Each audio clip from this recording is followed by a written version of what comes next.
Mga kapatid, our topic for today, tayo ay magsisimula mga kapatid ngayon ng ating pag-aaral patungkol sa batas ng kasaganaan. Amen? Now mga kapatid, there's a prophetic word from Dr. Morris Cirulo, and when he was still alive, he was saying that it is time for the blessings of God to run after His people. Ibig sabihin, ito na ang mga panahon at mga sandali na ang mga pagpapala ng Diyos ay dumadating. Amen? Hindi natin daw kailangang iumpog ang ating mga ulo sa pader. Hindi natin kailangang maghirap. At hindi natin kailangang mahirapan para makuha ang mga pangako ng Diyos. Ang sabi ng Panginoon mga kapatid, and we will read in Deuteronomy chapter 28, that God says that He will command His blessings to come upon us, and they shall run after and overtake us. Alam mo yung run after, Sister Arlene Eliza? Yung run after, hinahabol ka ng blessings. Parang the dog is running after you. Ay, natin, nakukuha mo yon. Kaya pa nagbabasa tayo mga kapatid mo, hahabulin ka ng blessings, Sister Lina. Amen.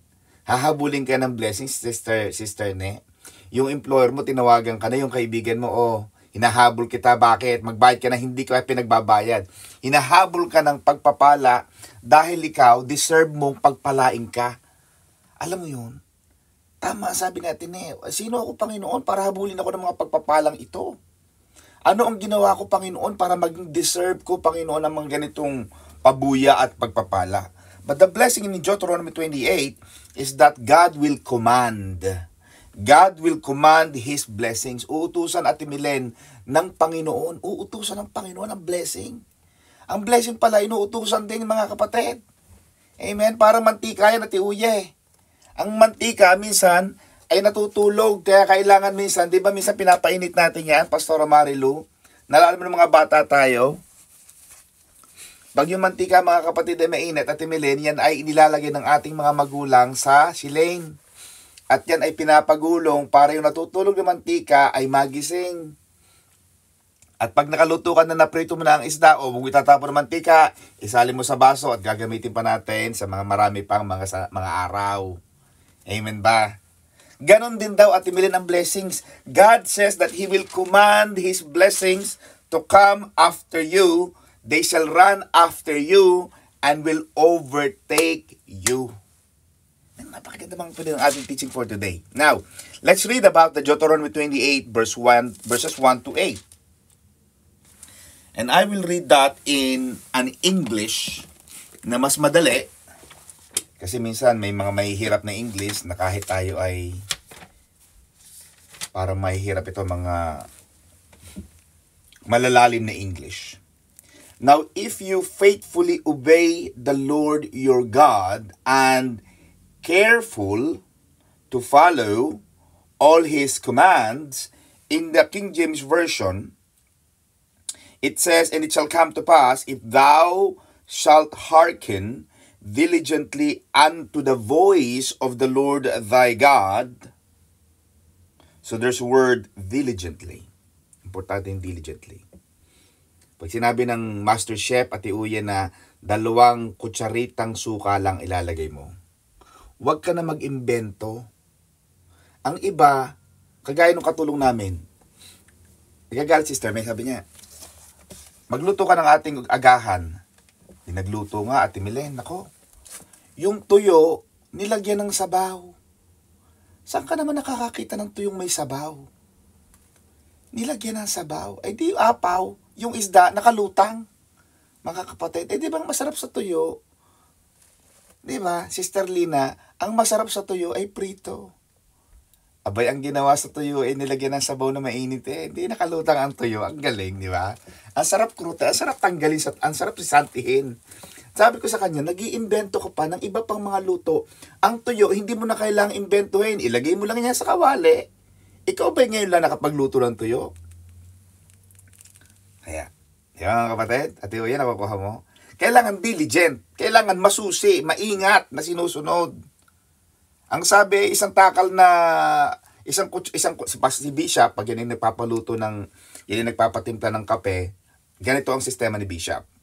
2 kutsarang kape, 2 kutsarang coffee mate, 2 kutsarang asukal. 2 yan. Pag iniba mo yan, ang lasa niyan, alam niya. Yan ay nagpunta sa Maynila, nagkape sa Starbucks, sa SLEX, Starbucks. Ininom niya ang Starbucks, Ate Uye. Naku, nagagalit doon sa bumalik sa doon sa tindera ng Starbucks. Sabi niya, di ka kayo ay Starbucks? Opo. Bakit ang lasa ng Starbucks ninyo ay iba? Iba ang lasa ng kape ninyo. Hindi ganito ang Starbucks. Ang Starbucks may sarili siyang timpla. Ay nako, binalik. Bakit? Hindi nila masusing sinunod ang timplada.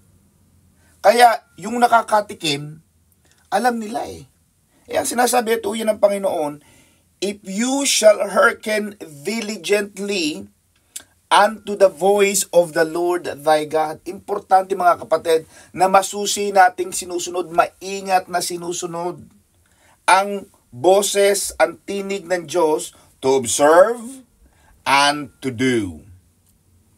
To observe and to do all His commandments, which I command you this day.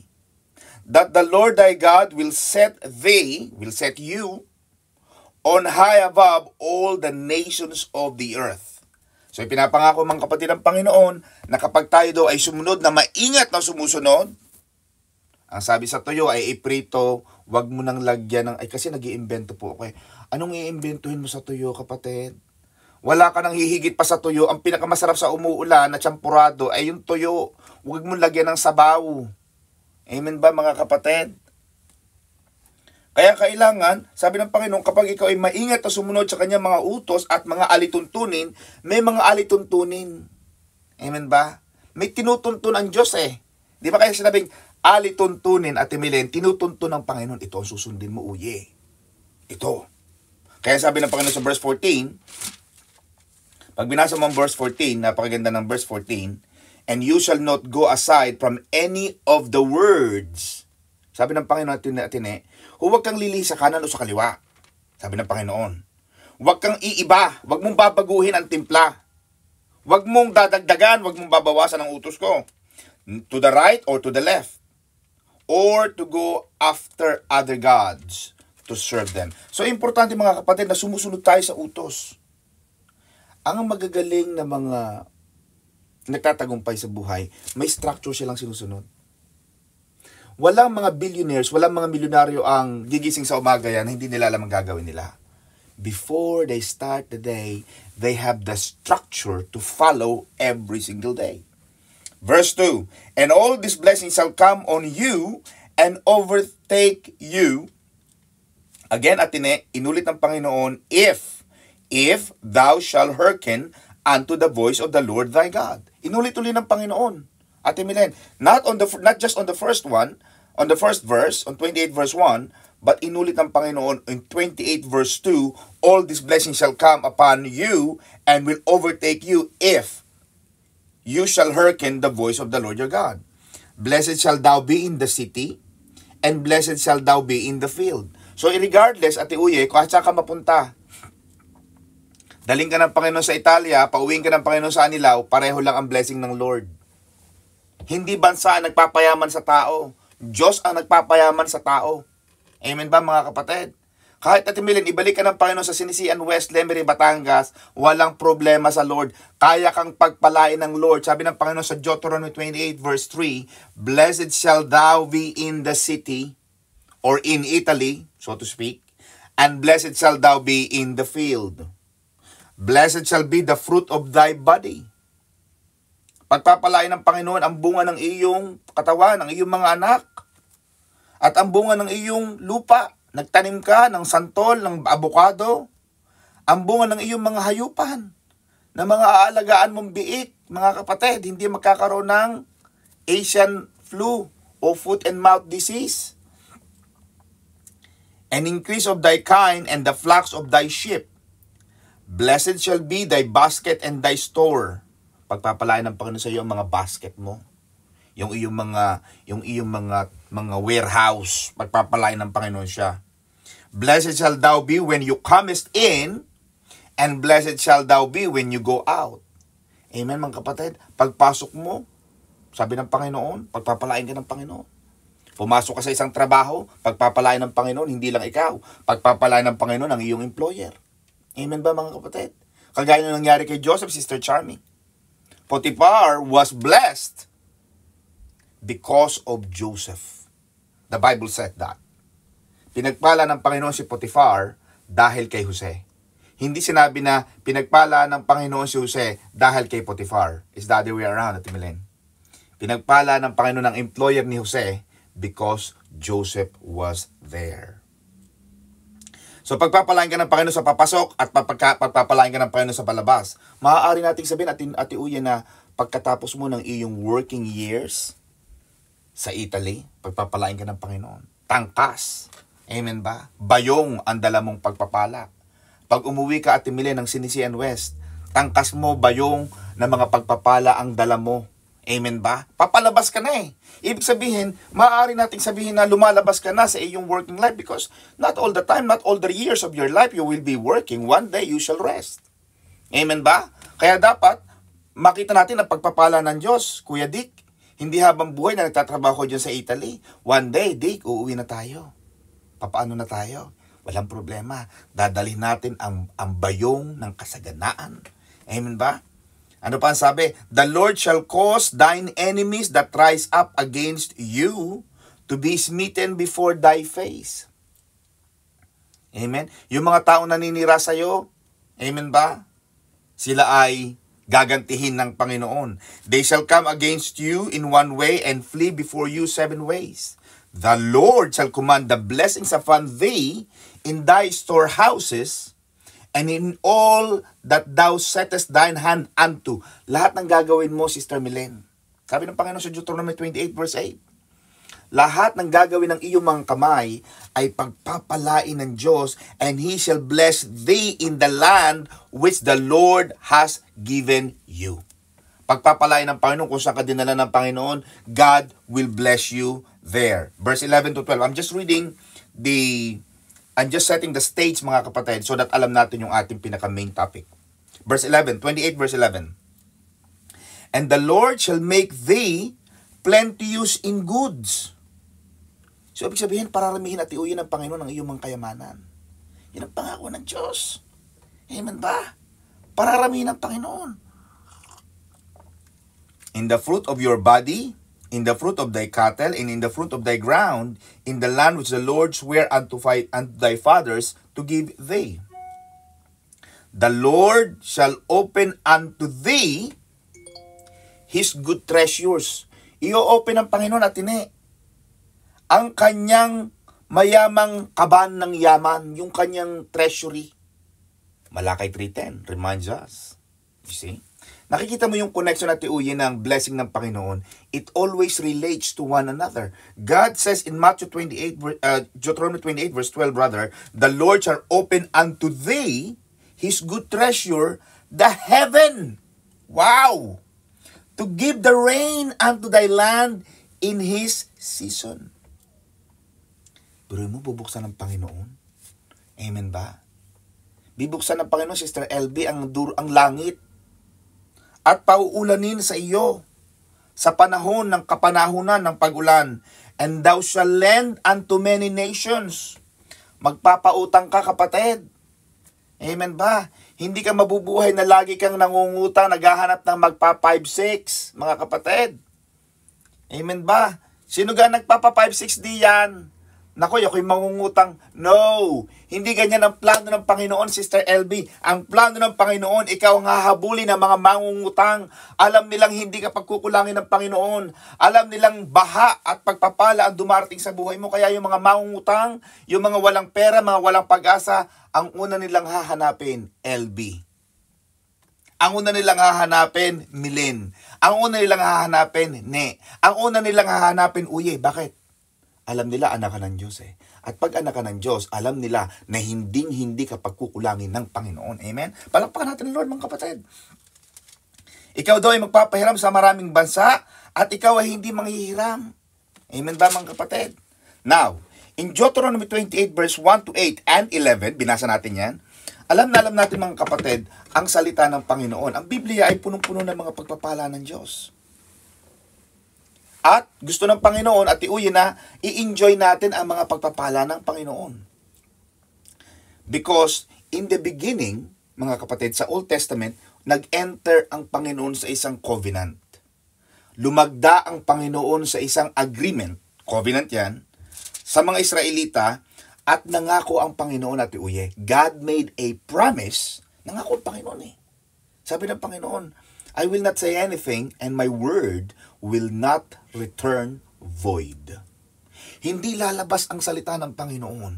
Hindi magsasalita ang Panginoon ng isang salita, tapos hindi niya gagawin. Because the Bible tells us that He is very, very faithful, that He will not lie. Everything that God says will happen. Nangako ang Panginoon at Timilen na ikaw ay pagpapalain ng Panginoon, na tayo ay pagpapalain ng Panginoon, tayo ay pasasaganain ng Panginoon. God will bless and prosper us above the nations of the earth.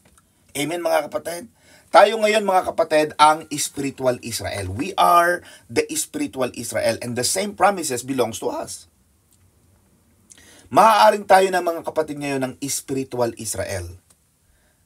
Pwede nating sabihin na tayo ay mga lipi na sa lahi ni Abraham at ating minana ang mga pangakong iyon na ibinigay ng Diyos sa mga Israelita. Now, balik-balikan uli natin. In Deuteronomy 28 verse 1, nakita natin ang pagnanais ng Diyos. Gusto ng Panginoon na pagpalain tayo mga kapatid. Gusto ng Panginoon na ibuhos niya sa atin ang mga pagpapala, ang mga blessings. Amen mga kapatid, upang makita ng buong daigdig. Upang makita ng buong daigdig na ikaw ay totoong pinagpala. Amen ba mga kapatid? Kaya pagtama yan atine, kapag ikaw ay pinagpala, ipagpatotoo mo yan. Because how would the world know? How would they know that the God that we serve is a true God? Kung tayo mga Kristiyano ay nahihiya, bakit ka mahihiya? Hindi mo naman ninakaw ang pagpapalang yan. Marami sa mga Kristiyano nahihiya, baka kasi makita magmalaki. Ay, hayaan mo na sila.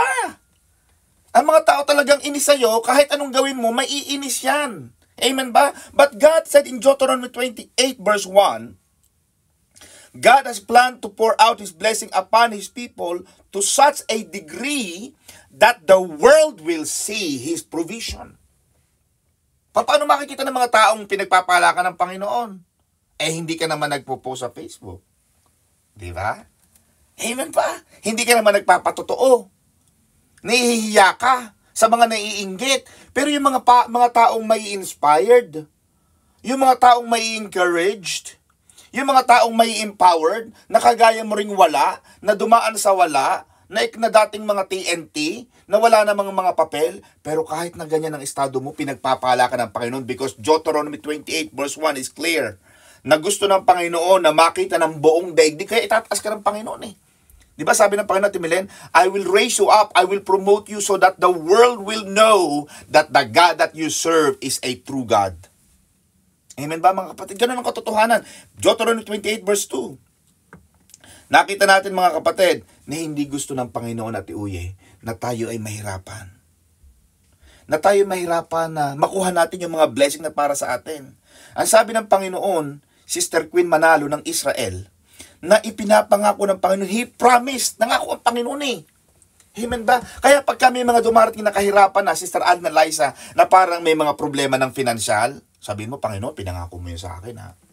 Panginoon, pinangako mo sa akin na ang lahat ng magpapapala ay darating at o-overtake sa akin. They will run after me. Hahabulin ako ng mga pagpapala.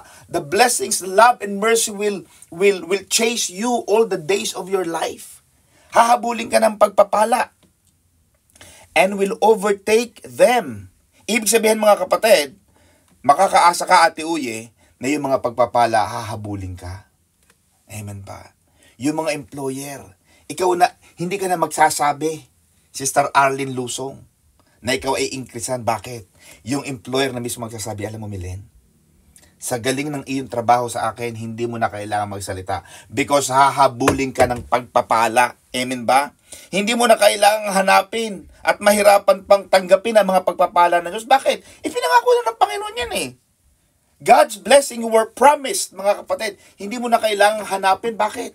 Pinangako na ng Panginoon yan eh. God will simply have to command the blessings to run after you and overtake you. Deuteronomy 28 verse 3 to 8. Ito na yung mga list ng Panginoon. Nilista na ng Panginoon at Uye ang lahat ng mga blessing na matatanggap mo, lahat ng pagpapala na matatanggap mo, which cover every area of your life. Ang plano ng Panginoon at Milen ay pagpalain ka saan ka man pumunta. Kaya may mga tao, kahit saan pumunta, pag talagang malas, malas talaga.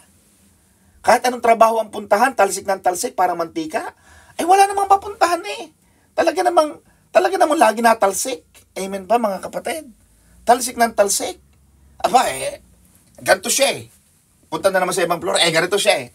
Kapatid, may mga taong pag pinagpala ng Diyos, Sister Cecil, kahit saan ka pumunta, wherever you go, He intends for His blessings to be upon you. Ang gusto ng Panginoon, mga kapatid, ay mapunta sa iyo ang pagpapala na para sa iyo. Ang gusto niya, mga kapatid, yung iyong mga anak at Milen, ang iyong mga apo. Gusto ng Panginoon na pagpalain din sila. Hindi lang ikaw ang pagpapalain ng Diyos. Hello? Sister Ellie Brucal, hindi lang ikaw ang pagpapalain ng Panginoon.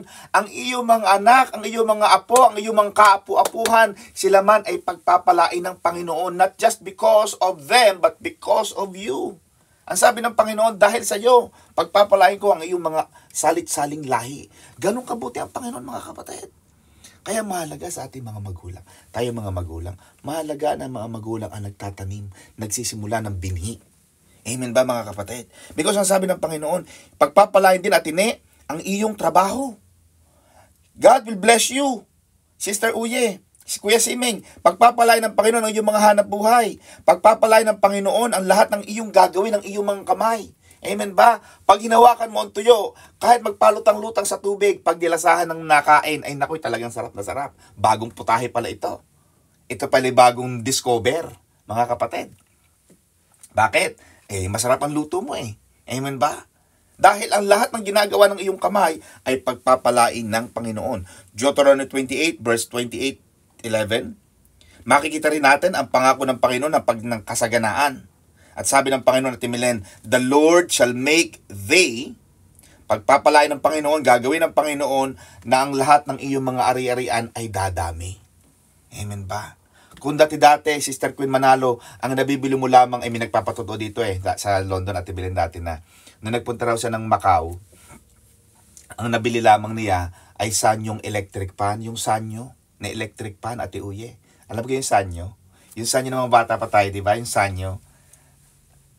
Amanda, nakarating siya ng Macau, nakailang taon siya doon, hindi siya nakaipon, wala siyang nabili kundi sanyo electric fan. Naku ngayon, mga kapatid, pag nakita mo na siya ngayon, talagang hindi lang sanyo, talagang marami na siyang aircon, hindi na electric fan, aircon na. Ito ang sinasabi ng Panginoon, Sister Cecil, na pararamihin ng Panginoon ang lahat ng iyong mga ari-arian. Hindi lang isa. Yan ang expectation mo sa Panginoon. Panginoon, hindi ako maniniwala, hindi ako papayag, Panginoon, na sa pagtatapos ng aking buhay ay hindi ko nakita, Panginoon, hindi ko naranasan ang iyong totoong pagpapala. Panginoon, buksan mo ang langit.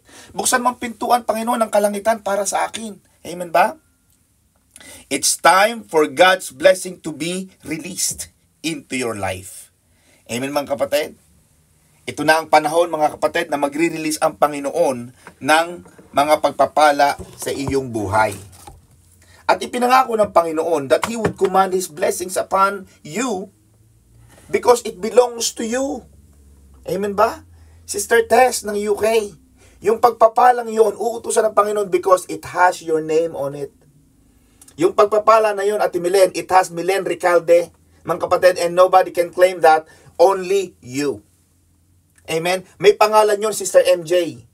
May pangalan yun. Kaya, dapat ang pangalan mo dito sa Facebook, sabi nga ni Bishop, may mga nagpapakalan kasi rito na, Sweet Cat 2016. Tapos ang kanya pang profile pic, pusa. Ay di nga, pag nagpala ang Panginoon nga naman Ate Milen, ang pinagpapala ay pusa. Amen ba? Ay dahil ang pangalan mo ay Sweet Cat 2016. Amen ba? Pero ang pagpapala ng Diyos at Milen ay may pangalan mo. And He will command that blessing to come and overtake you. At pag nag-utos ang Panginoon at Milen, when God commands His blessings upon you, and all that you possess, there is an absolute certainty that it will happen. Totoong mangyayari yun. Inutusan ng Panginoon eh. Amen ba? Sino bang gumawa naman? Imagine mo na lang, Ate Uy, ang mga bituin. Imagine mo na lang ang araw, ang buwan. Meron silang timing. Imagine mo na lang ang pag-ikot ng daigdig ng solar system. Amen ba mga kapatid, Sister Lina? Ang pag-ikot ng mundo, ng outer space. Yung pag-ikot natin sa araw, na lahat ng mga planeta ay umiikot, sino ba ang gumawa niyan? Di ba ang Diyos? Isang salita ng Diyos, when God created the universe, as a matter of His word, when God said, let there be light, the world was filled with darkness. The world was filled with chaos. The world was dark, void, mga kapatid. Thank you, Sister MJ. Amen. Hindi alam ni Sister MJ. Sister MJ, baka hindi mo lang alam kapatid. Ayan. Thank you, Sister MJ. Kaya pinapalalahanan namin kay mga kapatid, baka kayo ay may mga ginagawa o may mga kaya. So, lahat ng yan mga kapatid ay ginawa ng Panginoon. When God said, let there be light, there was 186,000 miles, 186,000 miles per second that came out from the mouthpiece of God. Nung sinabi ng Panginoon, magkaroon ng araw, magkaroon ng bituin, magkaroon ng tubig, magkaroon ng hayop, magkaroon ng mga puno, everything was created by just word. Because the God that we serve is a powerful God, mga kapatid.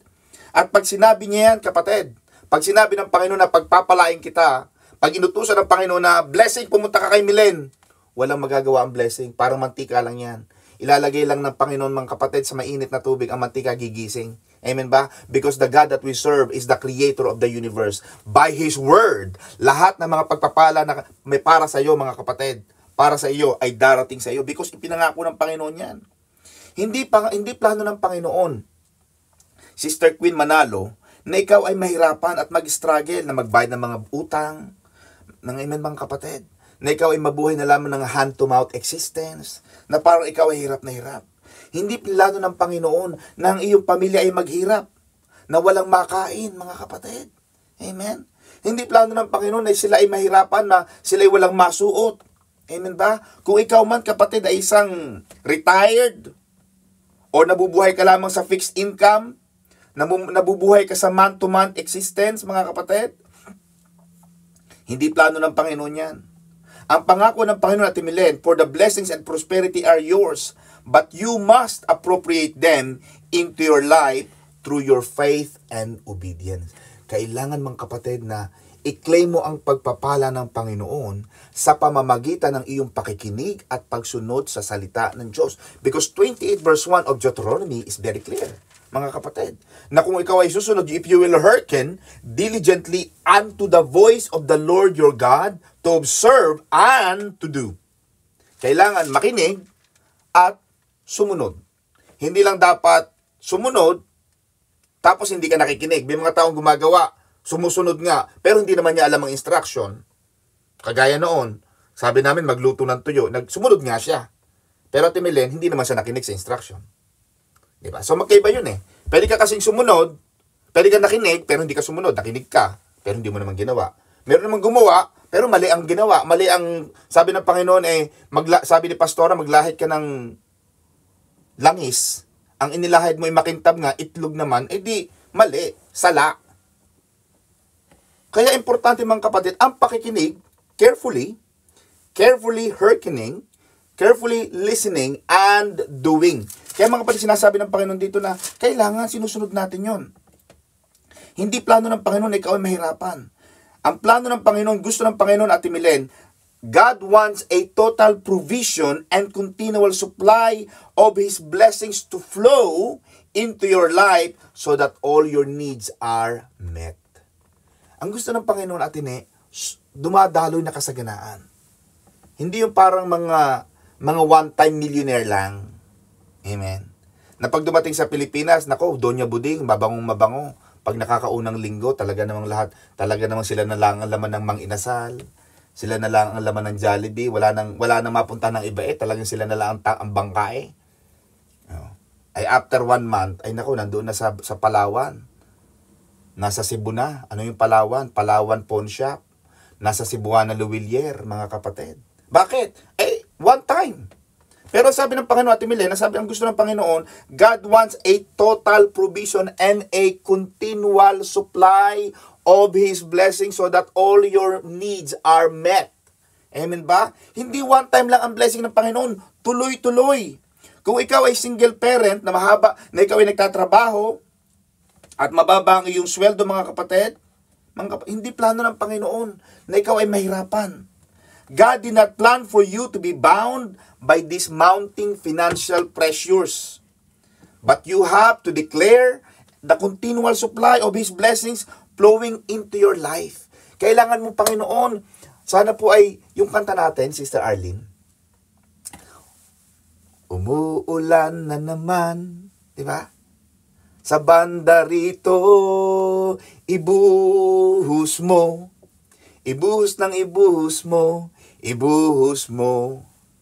Sa banda rito, ibubuhos ng Panginoon sa bandariyan sa iyo. Amen ba? Okay din manalangin, Atine, sa buhay ng iba. Pero minsan, maganda ring sabihin mo sa Panginoon, Lord, dito naman, dito naman, Lord, sa bandarini. Bakit? Kasi nagbubuhos ng Panginoon sa iba. Kailangan din i-declare mo na ibuhos ng Panginoon sa iyo ang mga pagpapala na magpatuloy sa buhay mo, mga kapatid. Ipinanlano ng Panginoon for you to be living daily, expecting, looking for, and believing Him to supernaturally provide for your needs. Kailangan nabubuhay tayo, mga kapatid, ng umaasa sa Diyos. Na ang Panginoon na magpupuno ng iyong mga pangangailangan. Naku, mawawalan ka na ng trabaho. No. Hindi ako maniniwala dyan. Kahit mawalan ako ng trabaho, may gagawin ng Diyos. Ganyan, mga kapatid, ang mga taong naniniwala sa Panginoon. Kung ikaw man ay businessman, kung ikaw man ay may mga negosyo, mga kapatid, nung minsan tinanong ko yung aking mga kamag-anak dyan sa Mabini. Sabi ko, ano ba ang trabaho ng ating pinsan na yan? Naku, pastor doon. Sila ay may mga restaurant dyan sa tabindaan. May mga halo-haloan. Ganun ba talaga? Pinagpapara sila ng Panginoon. Bakit? Alam mo, pag ikaw ay kahit maliit na business yan, pero pag ikaw ay pinagpala ng Panginoon, ano sabi ng Book of Zechariah? Do not despise the small beginnings. Yung mga maliliit na mga mumunting mga pasimula, huwag mong hahamakin yan. Bakit?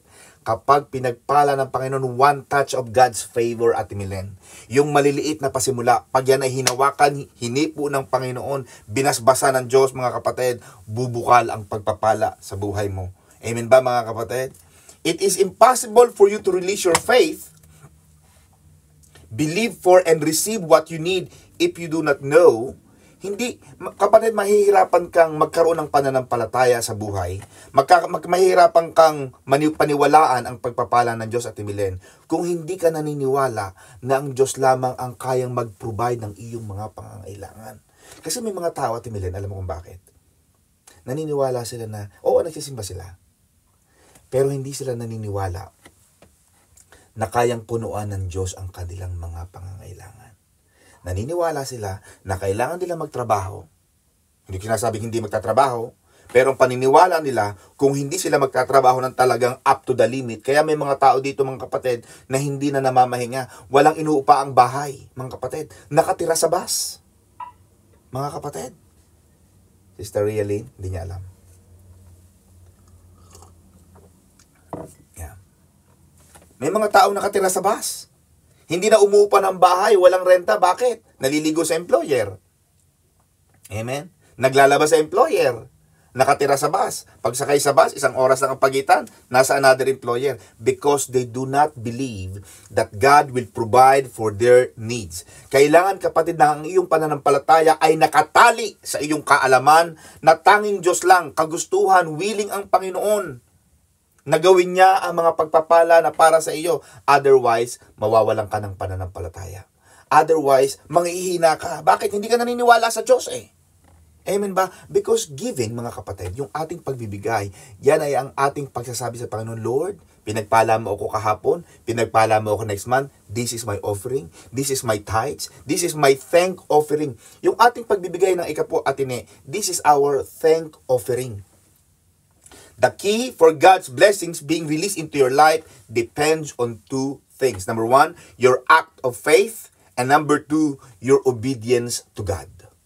Amen, mga kapatid? At sinabi ni Moises sa mga Israelita, and it shall come to pass, if thou shalt hearken diligently unto the voice of the Lord thy God, to observe and to do all His commands. And then in verse 2, Ate Uye, sinabi ulit ni brother Moses, and all these blessings would run after you and will overtake you, if, again in verse 2, inulit sa verse 1, inulit-ulit sa verse 2, if you shall hearken unto the voice of the Lord thy God. Importante yung paggawa. Amen, mga kapatid. Because ang blessing ng Panginoon ay laging may kondisyon. If Satan can cause you to disobey, kasi minsan, tutuksohin ka pag sweldo mo na, nandyan na si Taning, mga kapatid, sa mga taga Visayas and Mindanao. Si Taning po, yan po ay si Satanas. Pag sinabi po namin Taning, yan po ay si Satanas. Si Taning, pag sweldo mo na, pagkakatanggap mo ng iyong kinikita, si Taning, tutuksohin ka na. Meron nang lilipad sa isip mo, naku, magta-touch ka na naman, yan na naman. Ang dami mo nang mabibili niyan. Makakabayad ka ng utang. Amen ba? Mapapadala mo na yan sa Pilipinas.